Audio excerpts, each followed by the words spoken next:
only a few hours away from Vice President Harris unveiling her economic agenda. Her campaign just releasing her plan to cut taxes for the middle class, including expanding the child tax credit to a $6,000 tax cut for families with new children. This as the vice president is touting the administration's efforts to reel in prescription drug costs. We believe deeply every senior in our nation should be able to live with security, stability, and dignity. No senior should have to choose between either filling their prescription or paying their rent. Joining me now is Chairman of the House Committee on Small Business, Congressman Roger Williams, Republican from Texas. Good morning. Good morning. Congressman, Vice President Harris calling to lower taxes on the middle class and also introducing a plan aimed at making it easier for first-time homebuyers to buy a home. How potent could this message be as polls show her gaining momentum? Well, when she talks about lowering taxes, and I haven't seen her plan she's going to unveil today, but when she talks about lowering taxes, that's the first we've ever heard of that, because her whole plan is based on taxing people, putting more tax money in the coffers and taking more tax dollars out of Main Street America. So it's going to be interesting, really, who she talks about cutting taxes and if she really means it. And as far as helping first-time home buyers, I don't know if that's the government's role. I think the fact of the matter is you cut taxes, you cut regulations, you open business up to Main Street America where people can make profits.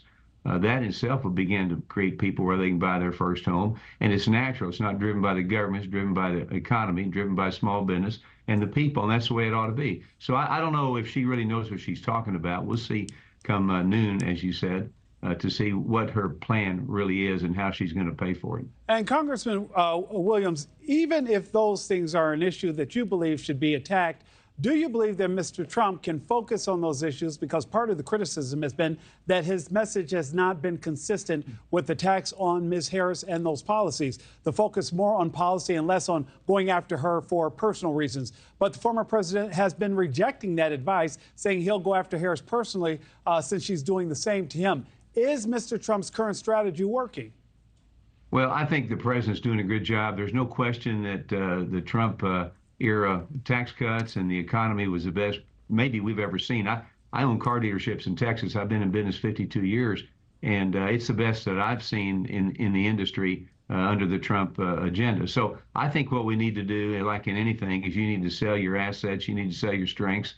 He's got plenty of that. I think he is doing it. I think he'll begin to do it more and show people what it was like. And ask simple question, are you better off today than you were under his administration? And I think everybody knows the answer much better under Trump administration. But look, you always do better when you're selling what you stand for than what the other person may stand for. And I think he's doing a good job, and I think he'll do a better job. People will begin to see what he's talking about, will understand the policy, and I think it'll mean victory for the president in November. And Congressman Williams, explain to us why polls have tightened, and in some instances, particularly in some of these swing states, Ms. Harris seems to be pulling ahead. Well, you know, everybody can take a poll, and you remember nobody thought he'd win in 2016. So I think you have to be aware of it, not afraid of these polls. I think you stick with the message. We have the message: lower taxes, less government, cut spending, defending borders, opening up Main Street, cutting regulations. That's the message. That's a total winner.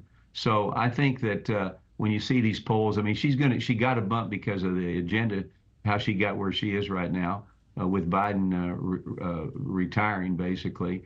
And then they have their convention coming up. She may get a bump there, but after Labor Day, it's all even. I believe it's going to be close. Anybody says it's not going to be close is not in reality. It is going to be a close race. But I think at the end of the day, people will say, am I better off today than I was? And I think they'll vote for Donald Trump. And I think we have a good chance of getting the House and the Senate back. Congressman Roger Williams, thank you so much for joining us this morning. Thanks for watching, everybody. Go to joinnn.com to find NewsNation on your television provider. Also, don't forget to click that red subscribe button below to get more of NewsNation's fact-driven, unbiased coverage.